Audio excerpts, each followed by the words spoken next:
Bismillahirrahmanirrahim. Assalamualaikum warahmatullahi wabarakatuh. Alhamdulillahi ma'na rabbi akhir rabb wa wasitotna al-musyaffa' abduhu al-muntakhab. Allahumma salli wa sallim ala sayyidina Muhammadin salatan taghfiru biha jami'an dhunub wa ala alihi wa sahbihi wa tabi'ina wa man bihadihi muqtada asyhadu an la ilaha illallah wa anna sayyidina Muhammadan abduhu wa rasuluhu sayyidil ajami wal arab. Amma ba'd.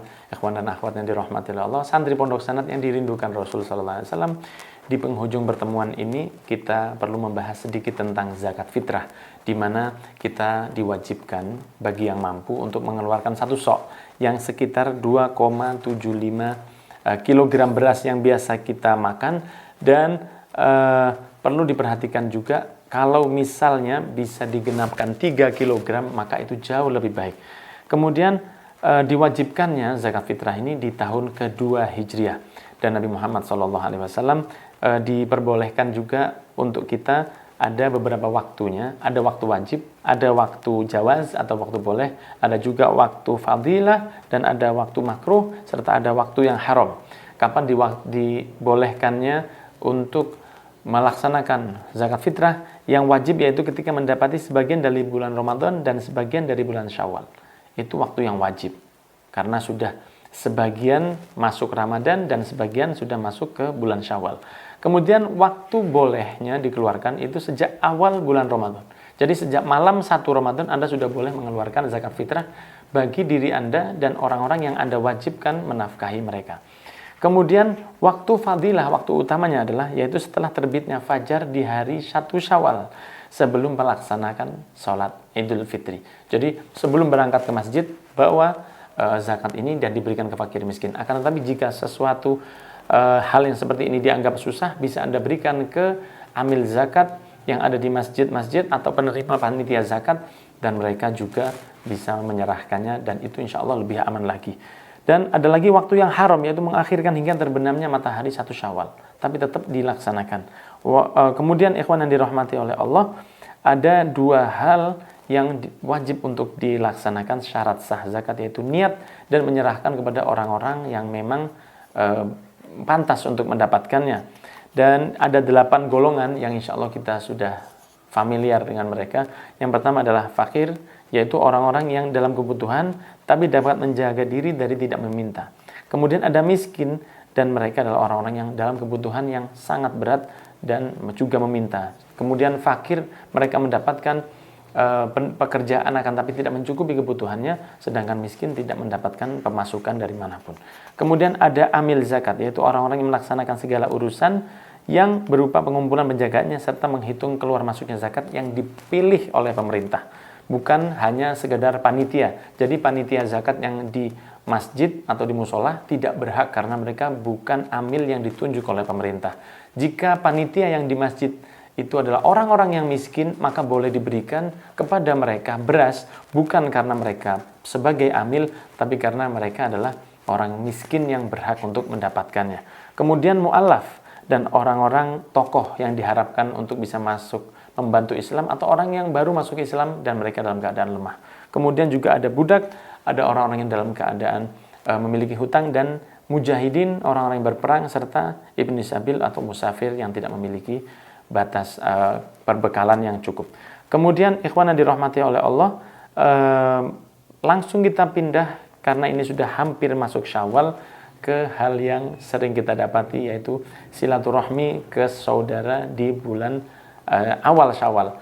Dan perlu kita ketahui bahwa musafahah atau bersalaman ke paman, ke bibi kita adalah sesuatu yang disunahkan.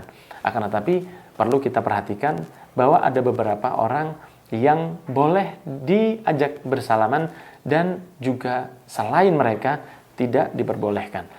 Saya beri contoh yang ada di dalam surat An-Nisa ayat 23. Nanti bisa Anda buka, kalau di buku ini di halaman 85. Ini adalah tentang siapa-siapa yang tidak batal kepada kita.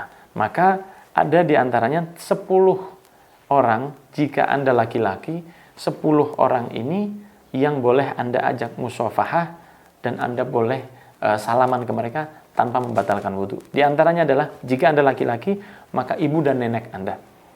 Jika Anda perempuan, maka ayah dan kakek Anda.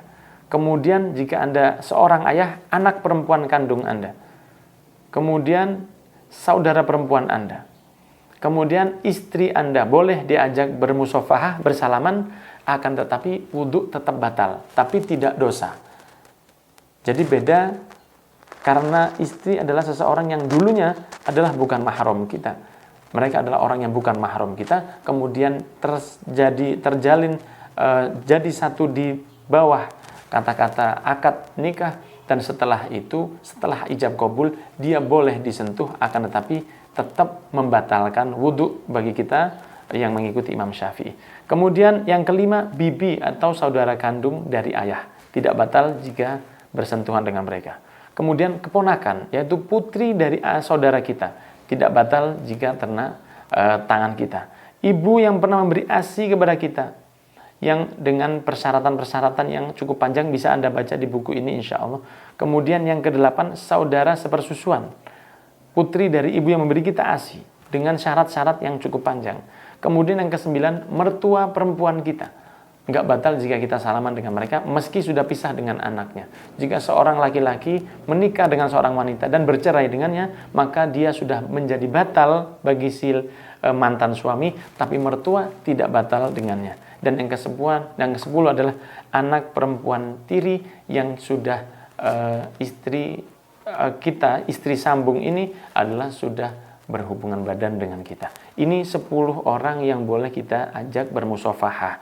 Maka ketahuilah ikhwan yang dirahmati oleh Allah, di hari yang suci, yang fitri, yang sering kita bertemu dengan saudara kita di dalam sebuah rumah besar, ada ipar di sana, ada sepupu di sana, ada sepupu 2 kali di sana, ada saudara dari mertua di sana. Hati-hati, bukan semua kita ajak bermusafahah, karena bisa malah menjadikan haram di hari pertama setelah 30 hari kita menjalankan ibadah yang sangat suci, yaitu puasa di bulan Ramadan. Maka hati-hatilah siapa yang Anda ajak bermusafahah. Di buku ini sudah saya catatkan siapa-siapa yang boleh Anda ajak musafahah, dapatkan dan pelajari sehingga kita lebih berhati-hati, dan semoga kita dijadikan oleh Allah orang-orang yang selamat dari hal-hal yang dilarang, dan lebih parah kalau kita tidak mengetahuinya.